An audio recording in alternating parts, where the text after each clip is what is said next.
All right, happy Friday. Welcome to the 20th Automation Hour webinar series. All right, so for those joining us for the first time, here's our upcoming schedule. We do meet, we're trying to meet every other Friday, 3 to 4 p.m. Eastern for our remaining June webinars. We have up next is MVP Francis Pendar, and then Chad Seals, who is a user group co-leader. And then back in going into July and early August, Rakesh, David, and I will come back and present to you as well. So we're in the process of scheduling out the rest of our series for the next few months. So if you do have a cool idea, you still have time to submit it, and then we'll reach back out to you to get you scheduled in. So logistics-wise, all lines will be muted. There is a chat feature, so during Mark's presentation, if you have any questions, start asking them, and then we'll take those questions towards the end of the session. And if we run out of time, do post your questions out to our success community, Salesforce Automation Hour, and we'll continue the discussion there. We will post the recording on our YouTube channel as well as our website and communicate that out to the attendees today.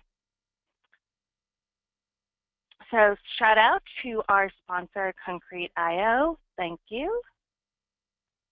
And here are your co-hosts. If you've not met us, David, Rakesh, and myself. That was taken at Southeast Dreamin. And then with that, we're pretty excited to have Mark Ross, who is an MVP. He's very well known on the process automation side of things, here to present with us today. And he's going to do an encore presentation of his session at Texas Dreamin. So with that, I am going to hand over control to Mark. Thank you very much. Let me get my screen. Oh, is it doing the right? Did it ask me? It didn't even ask me what screen. I think we're good.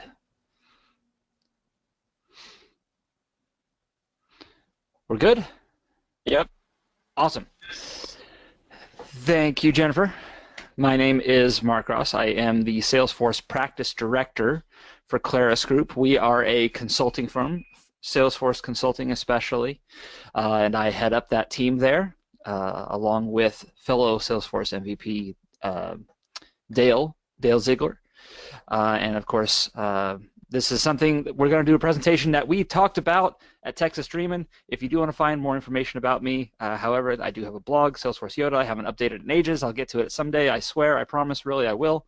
You can find me on Twitter at @MarkRoss__C. Feel free to message me with anything you've got. I'm also on the Wizardcast podcast. I'm a co-host along with Brian Kwong.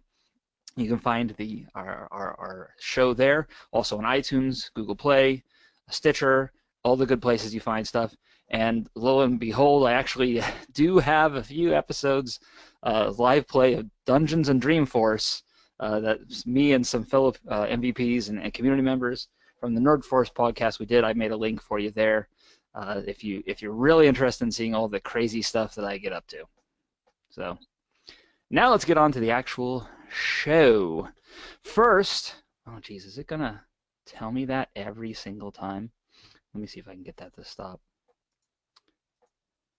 All right. There we go. First, we're going to talk about what flow is, although that's going to be fairly short because if you're here, you probably have a good idea of what flow is.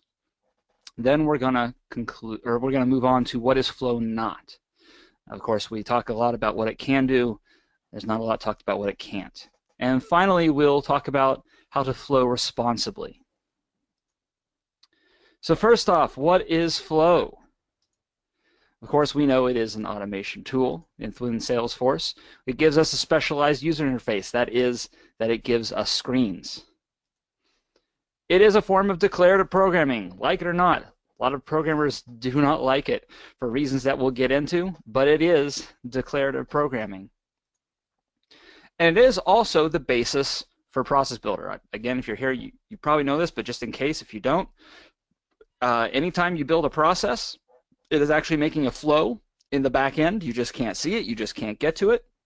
So essentially, almost everything that we're going to talk about here today, if we're not talking about screens, the same things I'm going to talk about also apply to Process Builder. So please do keep that in mind. I'll try to call it out when I think of it, but generally that's the rule of thumb. If we're not talking about screens, it's probably Process Builder as well. The awesome thing about Flow, the reason we love it so much, right, is because it does give us phenomenal cosmic power. We don't have to know how to write code in order to do some fairly awesome things in Flow. We don't need to do code coverage. That right there, I'm partly convinced that's one of the reasons that coders typically hate Flow is because they're jealous that we don't ever have to write code coverage. It is a real pain in the butt for them, believe me. We have screens, so with that we can have an interaction with users. We don't have to make Visualforce pages. And then, of course, the various elements and things, we don't have to use Apex triggers or Apex queries or SOQL queries within Apex. It lets us do all the things, a lot of the things that we'd be able to do normally. But there's one problem. Because with phenomenal cosmic power comes an itty bitty living space. The thing about Flow is that there are issues, right? But the thing is, we as people who work on Flow, we as admins, we don't always talk about those issues. That does not mean they are not there. Those issues give Flow a bad name. And when I talk to people who most of their job, let's say 75% plus of their job is writing code, they really, really dislike Flow. And it's largely not because of jealousy. There are, of course, probably some issues with their word. We're going to take their gerbs. No, that's not really it. The issue is that it does do so much, but at the same time has so many roadblocks, has so many issues. And we as admins, we get into this idea, this thought of what we can do, right? Because our very jobs, what we have to do every single day is try to do as much as we can with as little as possible. Every time we see something that we want to go buy on the App Exchange and we present it to our high-ups and try to get them to do it, either most of the time we're going to get a, no, there's not in the budget, or we'll get a, yeah, sure, we'll do that. And then when we actually have the discussion, talk to the people at the app company, get ready to pull the trigger, they even send out the SOW, and then at that last moment they say, oh, well, wait a second. The bosses then pull back and aren't willing to do it. We are so used to having to do so much with so little that we get this idea of what it can do, and we get into what I call mad scientist syndrome, right? Where it becomes not about whether or not something can be done, but it's about whether or not it should be done. The mad scientist, right? The Frankenstein, he doesn't always think about whether or not he should have made the monster, right? There's another, I guess, a parable, for lack of a better word, that kind of applies to this. It's the original Grimm brothers version of Cinderella. Granted, that wasn't the original. It was a folktale before that. The Grimm's brothers were the ones who consolidated into an actual written document, and their version of Cinderella involved the two stepsisters at the end when the prince comes round with the shoe, and he tries to find the people at the house who could possibly wear it. The stepsisters, of course, they have Cinderella hidden away, but what do? Because they realize very soon that they're not going to fit inside the shoe, so what do? They actually cut off part of their own heel or cut off a toe in order to fit their fit their foot in the shoe. And I'm sorry if that grims you out, but it's kind of the same thing. We get into this idea that there's so much we can do with Flow that at the end of the day, we're trying to fit a square peg in a round hole. The thing is, Flow is awesome. And when it comes time to look at a job, and it comes time to determine what the right tool for that job is, often it's Flow. And that's why we love it so much, because it can do so much. But often it's not. And we don't always stop to think. maybe this isn't the right thing. Flow is really, really powerful, but like any great power comes great responsibility. We have to temper ourselves. We have to stop, think, analyze. Because at the end of the day, it is our responsibility as admins to deliver the right solution, not the solution we want, or the solution we want to be right. It is on us as the representatives of the business and the people in the business. It is on us to make sure we are doing the right tool. Flow is great, but there are many things it is not.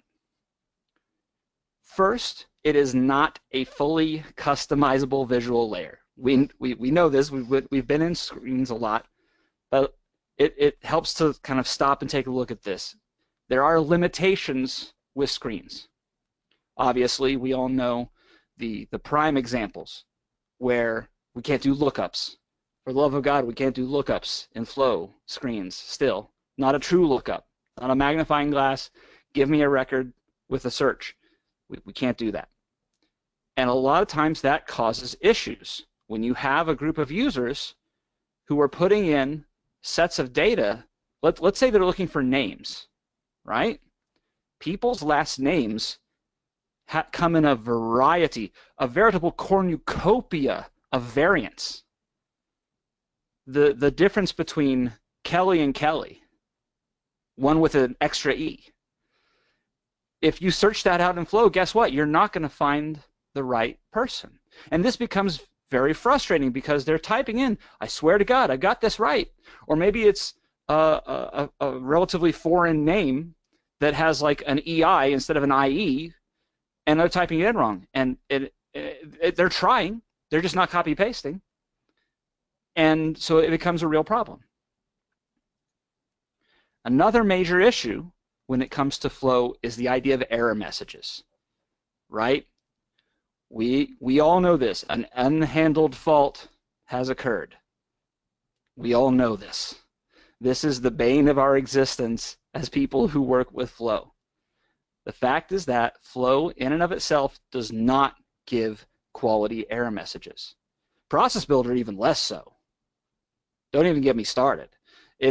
Things will just outright fail, and they will never, even if there's a validation rule error, which there's an error message packed into it, you don't always actually get that error message.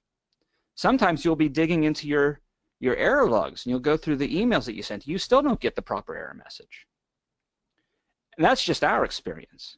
When it comes to the users, when they don't necessarily know what they've done wrong, and all they get is a failure, this is not good UX. This is not a good experience. And at the end of the day, it makes more work for those people. And it makes more work for us. Because if something goes wrong, we have to go out and search it out. And we have to go through all the possible iterations. And in the meantime, that's essentially downtime for that tool. Assuming it's a relatively catastrophic. If it's just something that's affecting like one or two people because maybe they're doing something different than everybody else and they haven't realized it yet, so it's a matter of going through that. But generally speaking, these screens with the error messages and sometimes the way they interact with us, with having to type in names and type in data, and sometimes with the additional clicking we have to do in order to get from screen to screen to screen, it can make more work. Another thing that Flow is not, it is not designed for enterprise-level mass data operations. You can see my horrible pun here. This is an enterprise-level mass data operation going on here.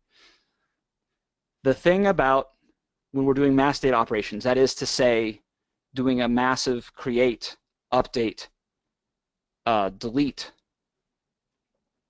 yeah, mostly that's it. Those things have limits. They have limits. They have limits. There are so many things that we try to do. Say you got data loader and you're uploading thousands of account changes.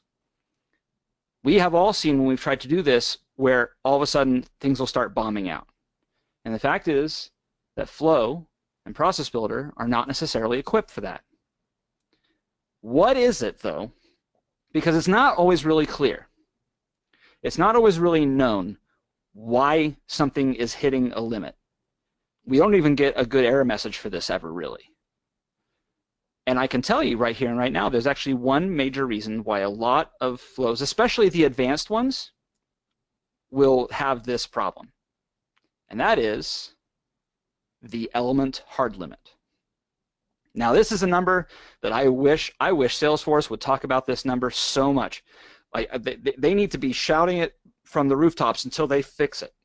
And I say fix it because I don't think it's necessarily a tenable position for them to stay in, but this number is going to have to grow bigger as we go on, as we grow.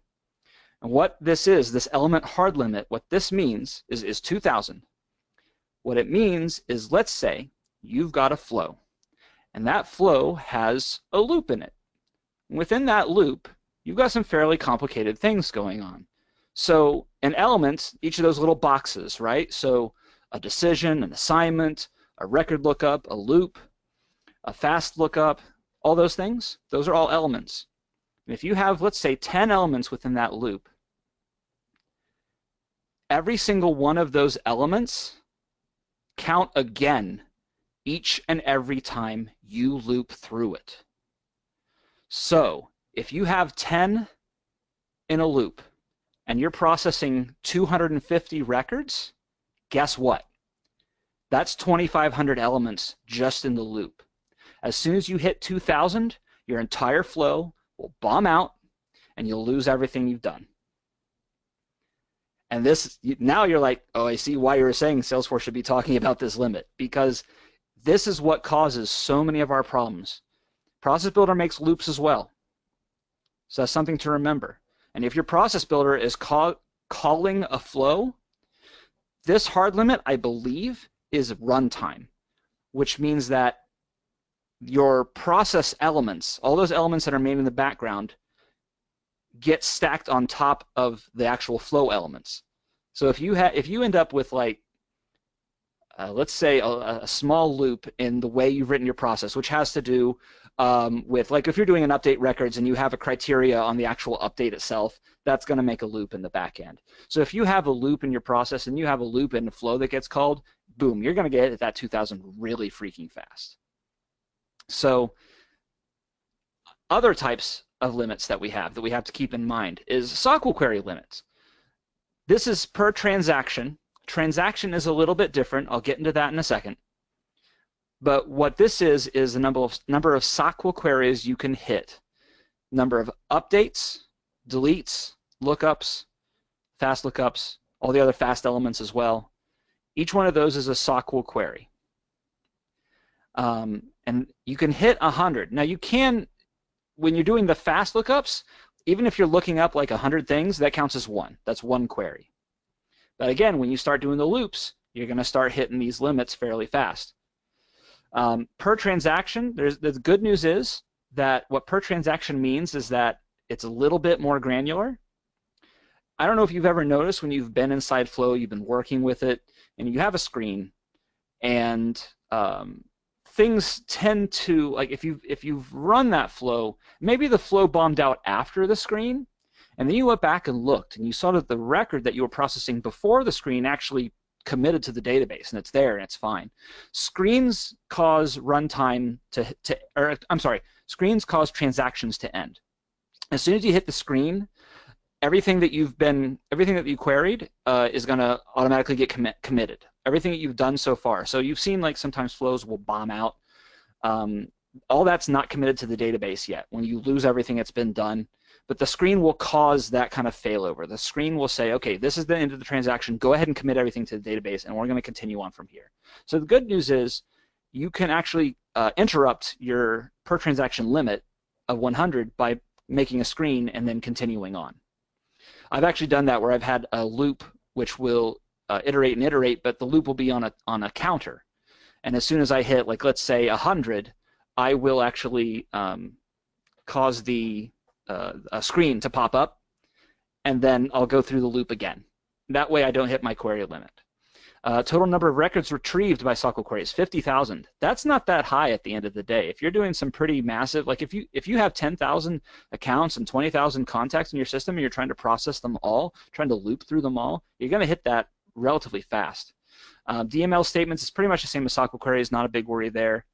Total number of records processed as a result of DML, which would be creates, updates, deletes, only 10,000. You cannot, per transaction, edit or create more than 10,000 records. These are limits Salesforce doesn't talk a whole lot about, but these are critical to understanding the problems with flow. And critical to understanding, frankly, like I said, why people who code don't like it. Because people in code, they have ways of getting around of all this stuff. It's a lot harder for us because we have the limitations of the system. The other thing flow is not, now segueing into this, is that it is not an Apex replacement. For one thing, it's not always on, right? We cannot schedule flows. God, it would be nice to have scheduled flows. I think it's somewhere on the roadmap, safe harbor, but we just don't have it yet. You do have, of course, processes that can actually have scheduled actions to occur at some point in the future, but you gotta be careful with those. When you have let's say you have a flow that is running that is actually keeping track of when a process that's running that is keeping track of when the stage changes on an opportunity. Well, that fact that it is being watched stays in what they call interviews, and every change which would cause that opportunity to need to be watched is going to make a new interview. So you're going to have bam, bam, bam, bam, bam, a bunch of interviews. You're just going to cycle through them, and they're going to all stay until the next thing hits that you need to be watching. This is especially bad when you get with leads. If you're watching lead statuses, the problem is if you have an open running interview that's waiting for something to happen on a lead, you cannot convert the lead. End of story. It won't let you. There's no way to get around it. You have to end the interview. And what's more, you have to end the interview manually. You actually have to back out. You have to go to the flow page of the admin side, the setup of Salesforce, find the interview in the list, and kill it. That's just so they can convert a lead. This is not good experience for anybody. Data actions based on data. For example, if you've got, let's say, an S collection, an S object variable that's got a ton of data in it, you cannot go and say, find me all of the records in this where the status is pending, and let's only work on those. The only thing you could do is loop upon them, pull those out, and then now, because you've looped so much, you're approaching your limits super fast. So again, this inability to actually only act upon data within the collections that meet certain criteria, we can't do that. There's a whole bunch of issues I could possibly get into. Those are just two of the ones that I've hit more often than others. They are problems. We have very good Apex solutions for both of these things. We have scheduled Apex, and we have the ability to look up things inside of maps. We don't have that. It is not an Apex replacement. So what we have to do as admins, and in everything we do, is we have to flow responsibly. All things in moderation, yes? So the first key point of flowing responsibly is remembering user interface and user experience. First aspect of that, handle your anticipated errors. If you know that a flow could potentially cause an error to occur because let's say it hits a validation rule, or it is depending on a lookup value, a lookup relationship value to be populated, and there's a chance that it might not be populated. Things like that, when you have these dependencies occurring, get in front of it. Coders, when they're working in this kind of situation and they're trying to anticipate a problem, they call that coding for it. So I call it flowing for it. You're writing a flow to anticipate those errors and prevent them from becoming errors. Especially with flows, not so great handling of error messaging is all the more important. Here's an example. This is actually one that I put together for a client. The very first thing that we're looking at is we're getting account info, because we're actually looking for something called a CSI status. This was a particular type of object that had to have certain values. If it didn't meet certain criteria, you could not edit the account, period. It would just lock you out if the account did not meet certain criteria. So what I did is I said, look, I got to get my account info. I'm going to get this criteria, check what it is. Then I'm going to have a decision. The decision says, all right, do we actually meet the criteria?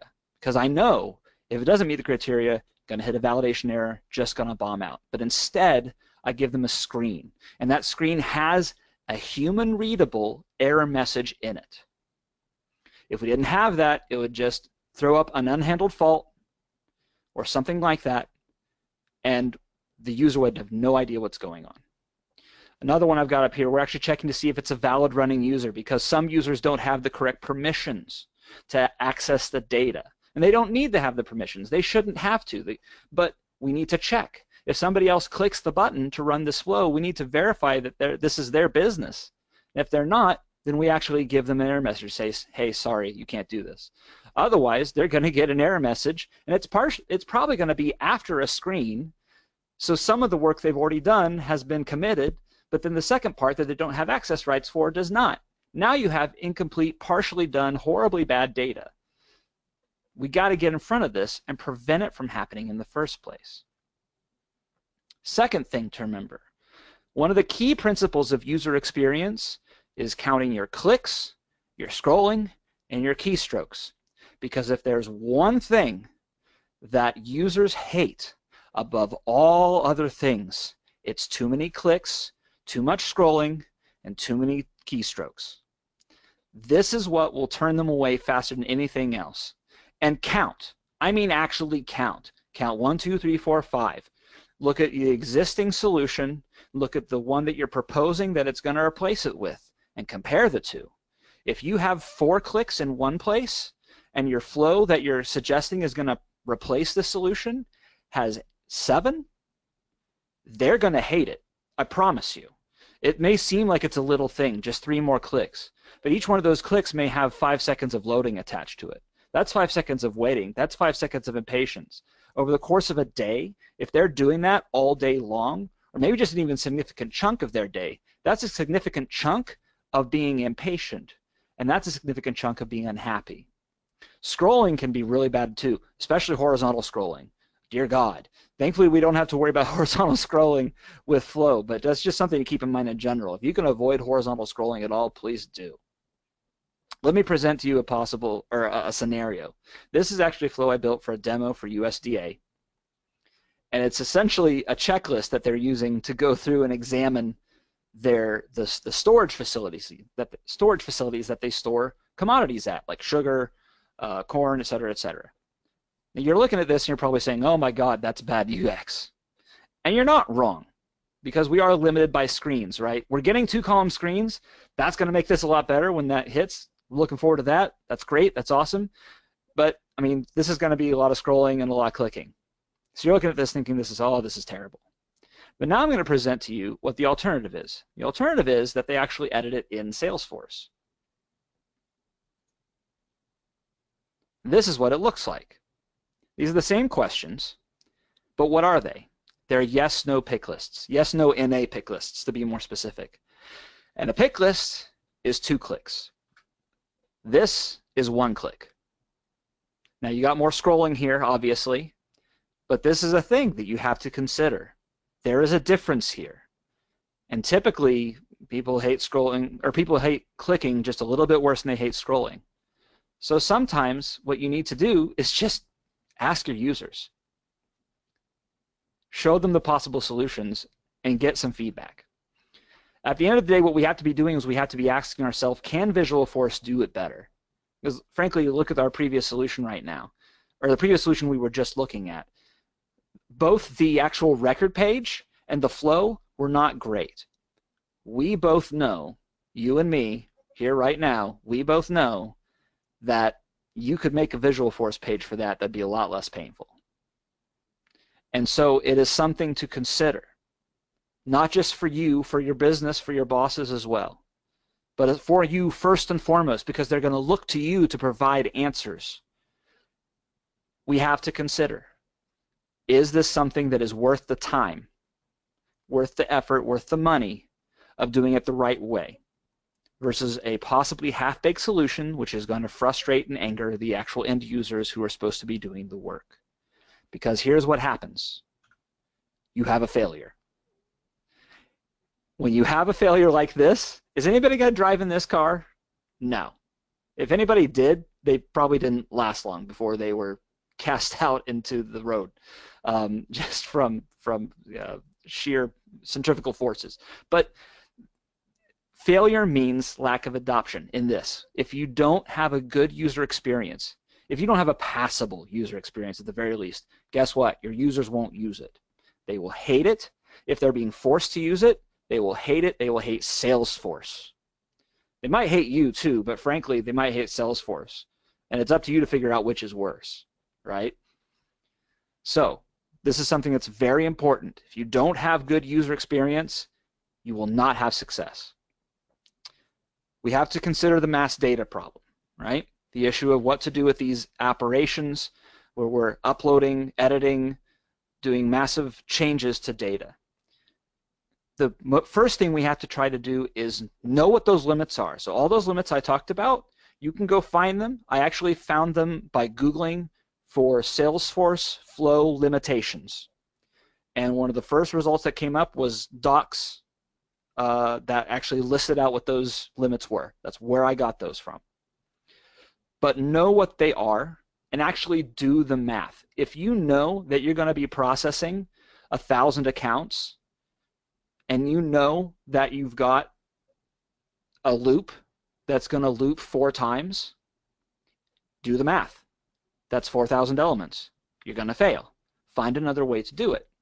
And I've done some pretty weird things where I've set up a scheduled Apex job, which would actually run, but it would only run the first, I think, like 135 or so, because I knew I was going to hit my limit. I did the math. I knew I was going to hit my limit after 135. It would do those first, and then when the batch ran again in an hour, it would do the next 135. And then when the batch ran again in an hour, it would do the next 135. By that time, I was done processing all my records. So know those limits, find a way to get around it so that your flows don't bomb out. And for God's sake, don't loop in a loop. Do not do it. Your SOQL and your DML queries will hit so freaking fast. There's something about it that causes an exponential rise in those queries. As soon as you start doing a loop in a loop, you will hit that, I promise. As soon as you're processing more than 10 records, bam, you're out. I've actually run a flow before where I had a loop that was probably like 4 elements in the loop, maybe 5. Literally, I could do 11 records, but as soon as I hit 12, no, it wouldn't do it. It would just unhandled fault has occurred every time. Also, be sure you're anticipating those actual data loader things that you have to do. If you're in a scenario, if you're making a process builder for an object that you suspect, yes, there is a case here where we might actually have to do data loader on this and sometime in the future. We'll have to upload 1,000 record changes here. Then anticipate that. Flow for it. Try to find a way that will allow this to actually run successfully. Don't wait until you actually get down the road and handle it then. At the end of the day, can Apex do it better? That's what we really get down to. I mean, Flow was newer, just like a flat screen TV here, but it's not necessarily the best for this guy. We actually have to consider, again, is it worth the difference in time, money, and effort? Yes, we as people who are admins, we get stuck trying to do as much as we can with as little as we can. But sometimes, if you present these use cases to your high ups, your bosses, you can say, look, this is not going to work. We need a little bit of budget for this. And if you can present a real good case, if you start doing things like presenting numbers, start hitting them in the wallet. That's my philosophy. If you can actually hit them with a case which says that, look, if we don't do this, we're going to lose X amount of dollars per year, and then compare that to the cost of actually doing a little bit of Apex development, most of the time, they'll listen. Most of the time. If we don't do it right, we get a failure. Thankfully, not a failure quite as overt as this, but what it will mean is that you won't be able to do data loader. Try explaining that to your bosses. No boss wants to hear that you cannot reassign all these activities to the new salesperson because the old salesperson left, because you have to do it manually. Nobody wants to hear that. This will be a success or a recipe for failure every time. Another key element that we have to consider is don't kludge too much, right? Kludging a little bit is not too bad. And in case you don't know what I mean by kludging, kludging is basically coming up with a solution where it's not very elegant. You're actually having to try and come up with a solution that maybe goes and does this, which it's not really designed for, and then interacts with this other system, and then passes off to this. You know, maybe you're going to an outside access database for parsing. Like, that's kludging. That's crazy. But it is good to experiment. You need to experiment as an admin, because that's how you grow, that's how you learn. But you got to know when to quit. If you're sticking by your guns and like, no, I'm going to get this, I'm going to solve this problem, then you're just being stubborn. At some point, you have to actually stop. Set yourself a limit. Say, okay, any given situation, I'm going to work on it for no more than 2 days. If it's a complex kind of hairball knot that I'm trying to work out. Or maybe it's 4 days if that's particular what you think is going to work the best. But set yourself a limit. Know when to quit. The thing is, your time is valuable as an admin because the company values you and the work you do as an admin. And if you spend all your time trying to work through bad situations, trying to kludge something that's not really designed to work that way, then they're not getting their value out of you. And that's not good for you or for them, and will not last long term. End of story. Another thing to keep in mind is that the more moving pieces you have, the more potential points of failure you have. This is the same for any complex machine, and frankly, we are building complex machines, people. When you start getting into these fancy solutions where you're going here, there, and everywhere, each little thing does one thing. The more workflow that you add on top of the process that has to be clicked by a link, well, obviously you can't click a process, but you get what I'm saying. These are all potential points of failure. These are all points where a validation rule can pop up, where somebody's access rights is not sufficient. The more things you have, the more things can possibly go wrong. And they will. Trust me. Years of doing this, they will go wrong, I promise. If you can, avoid crossing the streams. Avoid crossing from workflow to process, or from flow to Apex. Obviously, if you have an Apex that calls a flow, that's one thing, or vice versa. But just keep in mind that the more you do kind of split these things out into different places, that's the more you have to do. That's the more you have to keep track of. It's not probably terribly typical for those of us who are in situations where we're trying to get a lot done in very little amount of time to necessarily document everything we do very well.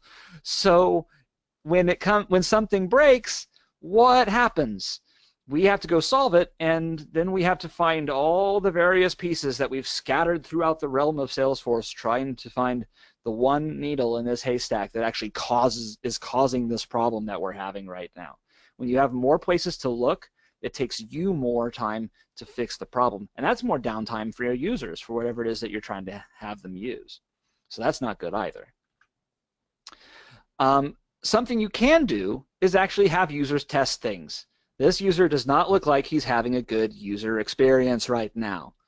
It might sound good on paper, but it's clearly not working. So sometimes before something is even released, just pick a user, super user, a guy you know, a person you know, a girl you know, somebody that you trust, who will give you a good, honest answer. Put them in front of the flow you're working on. Have them log in as themselves, right? How many times have we actually developed a flow and not realized that we didn't actually go log in as somebody and test it, and then everything breaks because of whatever user interface that they specifically have, or whatever access rights they have that you didn't anticipate.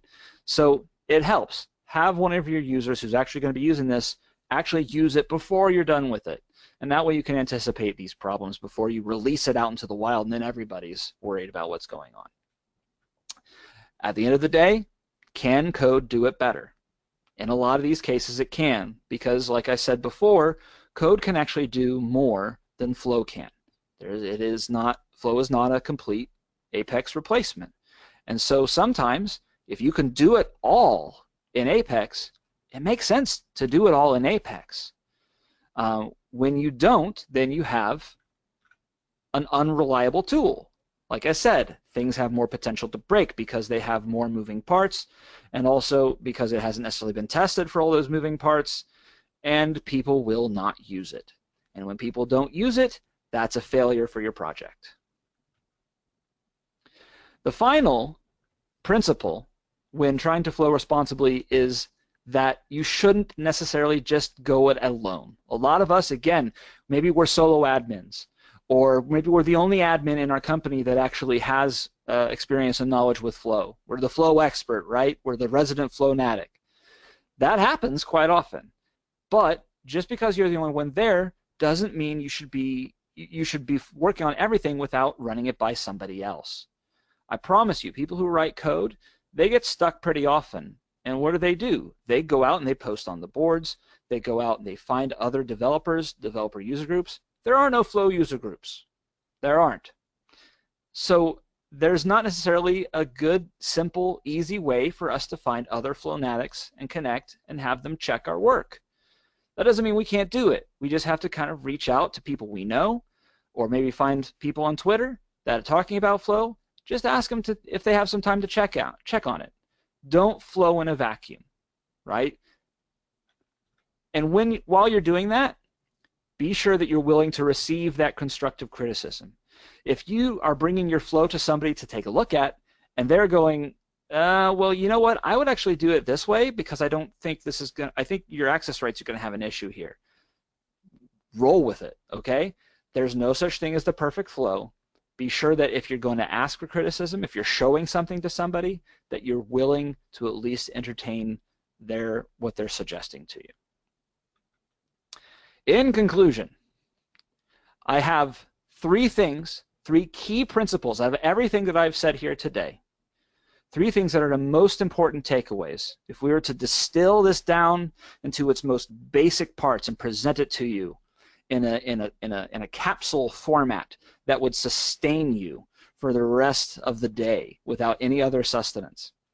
First, always consider your users.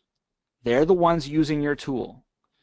Don't let yourself get too caught up in the idea of this awesome flow that you've created and how wonderful it is. Because at the end of the day, if you're not considering what they have to do, if you're not considering their work stream, how they go from flow to screen, to button, to link, to this tab, to that tab, if you're not thinking about this, then then it will cause problems. Get the feedback from them. If you don't ask, they'll just silently resent you. So please be sure that you're actually thinking about them and working with them. Second thing, always consider the business impact.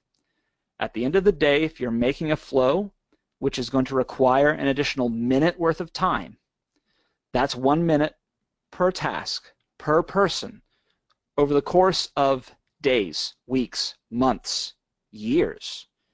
That 1 minute may be the equivalent of $1 million or more, because of all the impact, time over time over time over time, depending on how much it's actually repeated. That is a business impact. You bring that to your bosses, they understand this. They know this concept. They are down with it. So be sure that you're considering them. They are your employers, and you're there to create the best solution for them. And that brings to me my final principle. And this is something that I actually try to hold as much as possible outside of Salesforce, outside of the professional life. This is something that I think we can all hold true. It's actually a quote from one of my favorite books by my favorite author, Terry Pratchett. If you haven't read any Terry Pratchett, you should seek him out. He has written so many phenomenal works. If you like Hitchhiker's Guide to the Galaxy, it's basically like Hitchhiker's Guide to the Galaxy, but it's fantasy instead.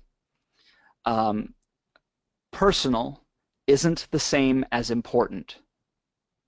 People just think it is. this is a concept I think we can all understand in this day and age.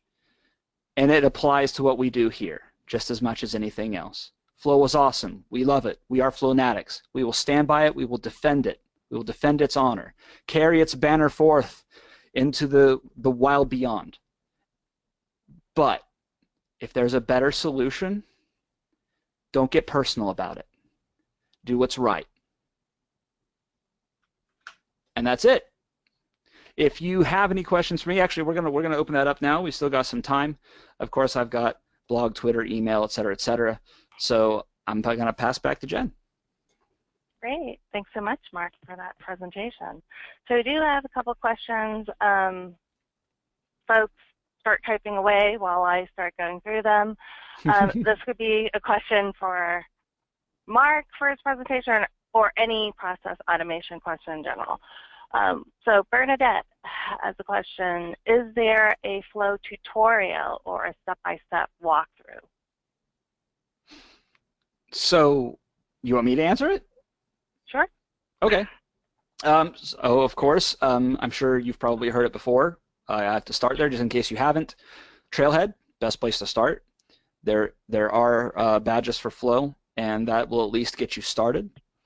In terms of other tutorials, further information on what you can get, a lot of blogs are out there who do a lot of example flows, who do a lot of videos. Wizard News is one of them, my friend Brian Kwong. He does quite a few videos that are basically how to get started, how to understand various concepts. I have one video I put together. It's out on YouTube somewhere, which is basically, actually he and I both did it. It's a hands-on training we did at Dreamforce, which is advanced flow. It's how to do loops and things like that, and it's very step-by-step. Rakesh, the amazing co-host of this very hour that you are listening to right now, he has an amazing blog where he takes you step-by-step through some of the wildest edge use cases you can possibly think of. I have learned so much about the potential of flow just by checking out what he's got. So generally the community is as good of a source for that as Salesforce is. So I would encourage you to go out and find some of those resources. And you can start with Wizard News. You can start with Automation Champion. This is Rakesh's blog. All right. Tamar has a question. Any suggestions on handling validation errors in Process Builder? In Process Builder. So partly you can do is that whole flowing for it thing. You can specifically set up your criteria so that it only runs when the criteria matches the cases which would not cause validation errors. The problem with that is that it's not necessarily always the most obvious when something is going to fail, right? Because you're not actually giving the user an error. You are just basically hoping they'll avoid it. So even that's not the best. You know what? Okay, this is getting kludgy, but it theoretically would work. Instead, pull your whatever's going to fire off that process, pull it out into a button. Have that button kick off a flow. That flow can have a screen, and that flow itself can do the evaluation for your validation rule. I know it's not pretty. And then the flow can either do what you have the process doing, or the flow can maybe just check a box. And then that's what the process is looking for. It's looking for that box to be checked. And then, of course, uncheck the box when you're done at the end of the process. But again, that's a bit kludgy, but it would theoretically work. It would give some visibility. At the end of the day, the problem with Process Builder is that it doesn't have any additional level of interaction with the users. And that's one of the reasons why programmers hate it, because you can't do proper error messaging with it. Hopefully that's roadmap. I know there's a lot of things coming down the pike. We'll just have to see. All right. Bernadette has another question. I recently created a process builder that worked just one time. This has happened to me before, but I have no idea why it might work once and then quit. Oh, man. Okay. So my first initial thought and response is that this might be an older process. Because for one thing, she said, I once had, right? And in the early days of process, we had some bugs, specifically coming straight out of the flow triggers era. That lovely little span of time, which everybody who was working on flow at the time now tries to not remember.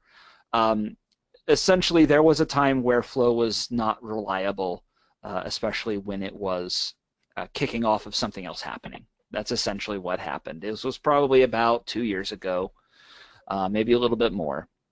So if that is when that happened, that might be a problem. If you're still having troubles with it, try to recreate it from scratch. Just delete it, make a new one, and hopefully it'll be cleaner and won't have the same troubles. The only other thing I can think of is if you have a data problem. If your data got changed somehow and it's a data-reliant thing, theoretically that could be it. But that very thing where something would work the first time and then never work again, I personally hit that so many times back during that period where flow triggers was happening and flow triggers just got canned in favor of process builder. There was that time where that was the case. So try again. I think you'll have better luck now. Yeah, just to add to that, I know with process builder sometimes you can have maybe it set up on the criteria that launches your flow, and like incorrectly, it's really easy to maybe have it fire only the first time or when a certain value changes. And as Mark mentioned, it might be a data issue that once something changed, then it just isn't firing again. So just check your entry criteria to make sure that that's all aligned. Thanks, David.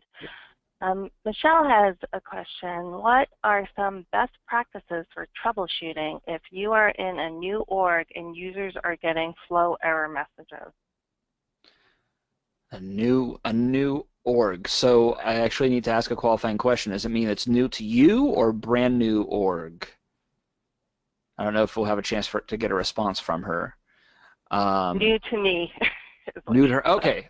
Okay. So first thing I would do is actually go into the flows themselves, and if they don't have them, start adding faults.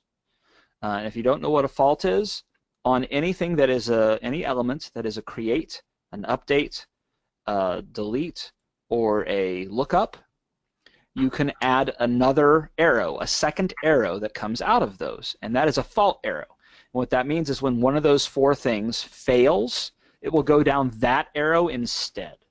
Most error messages you get out of flow are because of a failure on one of those four things. Not all of them, but most, certainly a majority.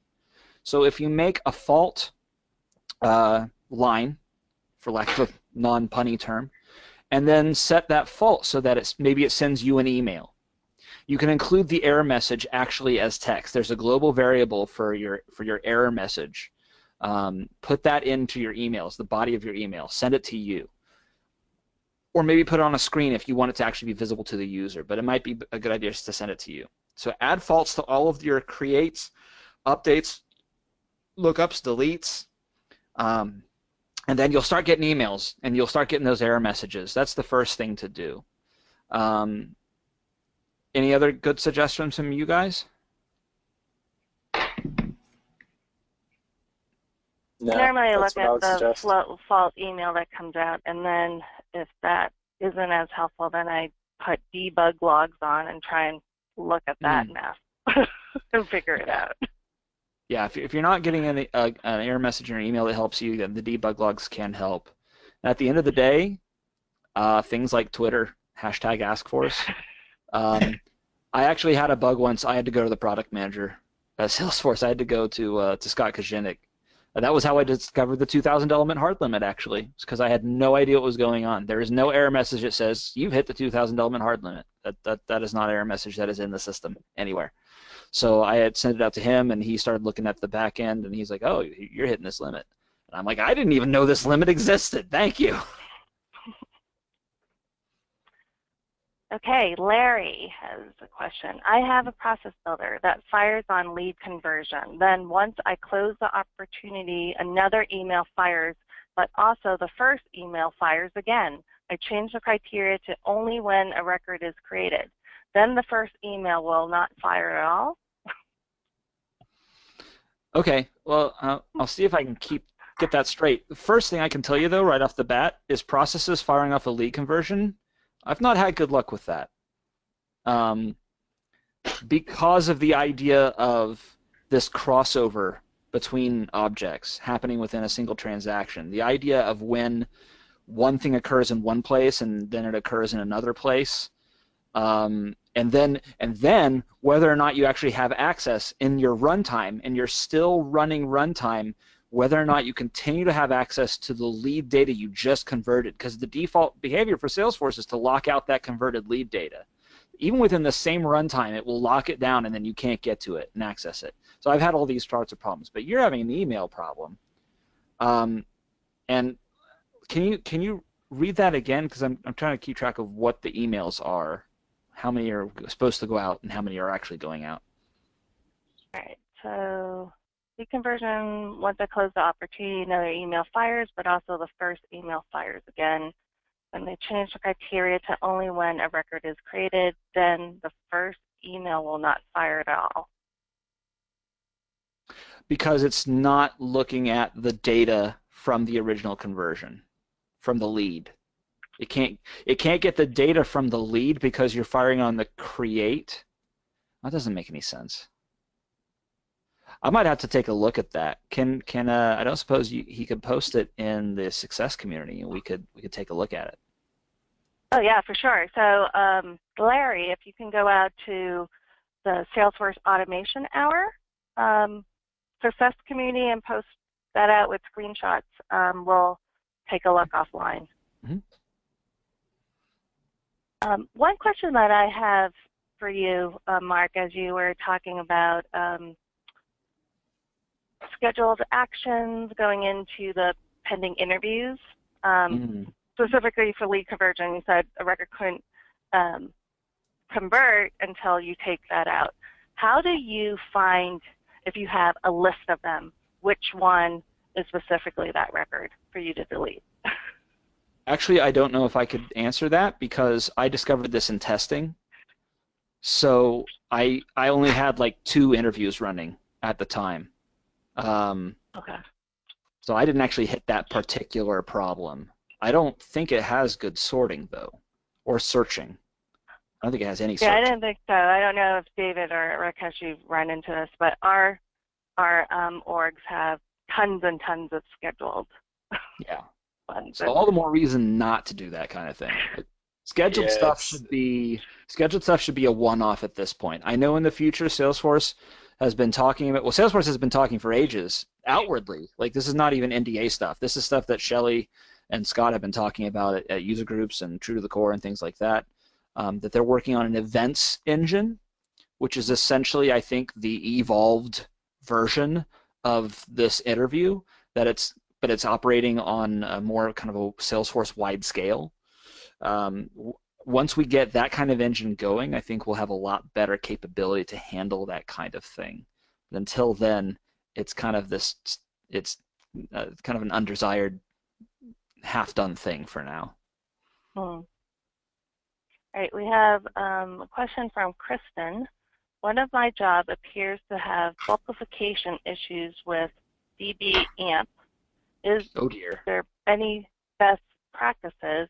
I've tried changing DB-AMP load to under 100 records and it still fails. I can load with demand tools with no issues.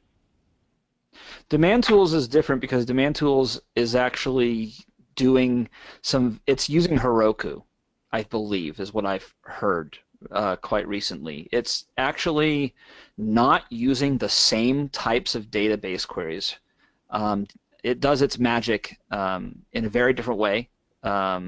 So that's why it doesn't hit the same troubles. But the problem is that you're still going to hit, when you're using any standard API query, it's going to use the standard SOQL and DML functions, and therefore you're going to hit the limits.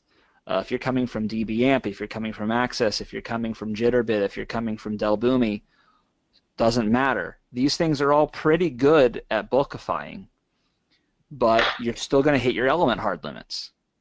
The bulkification of Process Builder cannot get around the element hard limit. That's why I call it a hard limit. Even your bulkification, it doesn't care. So unfortunately, the answer is try to come up with something else.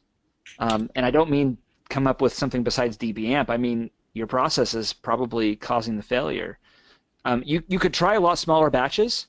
I've actually had an org once where I had so much convoluted apex and so many triggers running on one particular object that when I wanted to do any data operations, I had to reduce the batch size to 10. And then it worked. It took forever, but it worked. So for anything like that, like dbamp is pretty heavy, and where you're hitting bulkification stuff, try dropping it to 50. If that doesn't work, try dropping that to 25. If that doesn't work, try dropping it to 10. It'll take forever. As long as you're probably not still going to hit API limits, the number of calls you can do, so you'll probably still be fine there. And I know I'm telling you something that probably, if you're a dbamp person, it's probably making your heart hurt for me to tell you this, and I apologize. It's what we've got. Sorry. All right, we're at time. I see Benu, you posted a question about new to flow. We're going to go get started. We're going to post the answer to that on the success community. We kind of answered that towards the beginning of the question section, but we'll post that out on the success community so you can get links and whatnot. And I think we're going to have to close. So thank you so much, Mark, for coming on and doing a presentation for us. And to the rest of you, see you next time. Thank you. Bye. Thank you, Mark. Thanks, everybody Mark. for joining. Thank you. Bye-bye. Bye. Happy weekend.